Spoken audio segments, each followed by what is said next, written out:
በስመ አብ ወወልድ ወመንፈስ ቅዱስ አሐዱ አምላክ። የካቲት 15 በዚች ቀን ከ12ቱ ደቂቀ ነቢያት አንዱ ታላቅ እውነተኛ ነቢይ ዘካርያስ አረፈ። እርሱም ከሌዊ ነገድ ነው። የአባቱም ስም በራክዩ ነው። በገለዓድም ወለደው። በባቢሎንም ምርኮ ጊዜ ተማረከ። ከዚያ ሳለም በላዩ የወረደለትን መለኮታዊ ትንቢትን ተናገረ። መንፈስ ቅዱስም በእርሱ አንደበት ጠቃሚዎች የሆኑ ብዙ ቃሎችን ተናገረ። ለኢዮሴዴቅም እንዲህ ብሎ ትንቢትን ተናገረ። በኢየሩሳሌም እግዚአብሔርን ካህን ሆኖ የሚያገለግል ልጅን ትወልዳለህ። ከሚጠትም በኋላ እንደ ቃሉ ሆነ። ለሰላትያልም ትንቢት ተናገረለት። ባረከውም፣ ወንድ ልጅ ትወልዳለህ፣ ስሙንም ዘሩባቤል ትለዋለህ። እርሱም በኢየሩሳሌም መቅደስን ይሠራል አለው። ዳግመኛም ለፋርስ ንጉሥ ተናገረ። የድል ምልክትንም ገለጠለት። ጌታችንም በውርንጫይቱና በታላቂቱ አህያ ተቀምጦ ወደ ኢየሩሳሌም ስለ መምጣቱ ተናገረ። ይሁዳም መድኃኒታችንን ክርስቶስን አሳልፎ በመስጠቱ ስለተቀበለው 30 ብር ትንቢት ተናገረ። መድኃኒታችንን በሚሰቀልበት ዓርብ ሌሊት ስለ ሐዋርያት መበተን ተናገረ። በቀትር ጊዜም ስለ ፀሐይ መጨለም ተናገረ። ስለ እስራኤል ልጆች ሐዘንም እንዲህ አለ። ያን ጊዜ የወጉትን ያዩት ዘንድ አላቸው፣ ወደ ሐዘንም ይመለሳሉ፣ እንደሚወዱትም ያለቅሱለታል። ሰው ለበኩር ልጁ እንደሚያዝን ጽኑ ሐዘንን ያዝናሉ። የትንቢቱም ወራት በተፈጸመ ጊዜ በሰላም አረፈ።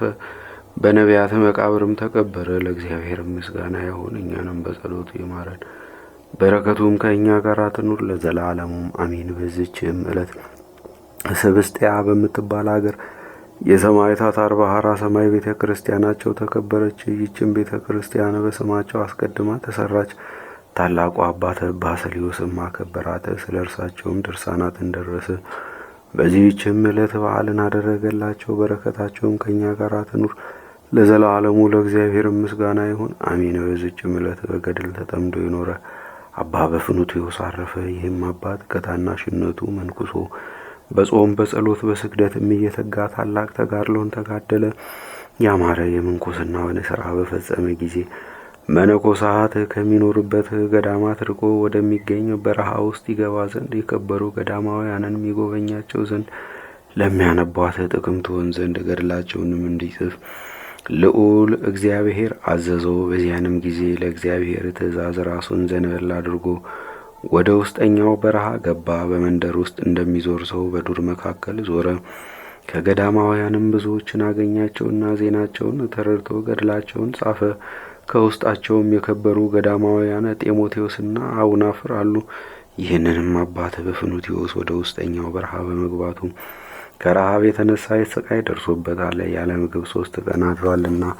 ከዚህም በኋላ ተርቦ ለሞት ተቃረበ። ከእግዚአብሔርም የታዘዘ መልአክ ተገለጸለትና ሰውነቱን ሁሉ አፉንም ዳሰሰው። ያለ ምግብም 17 ቀን ኖረ።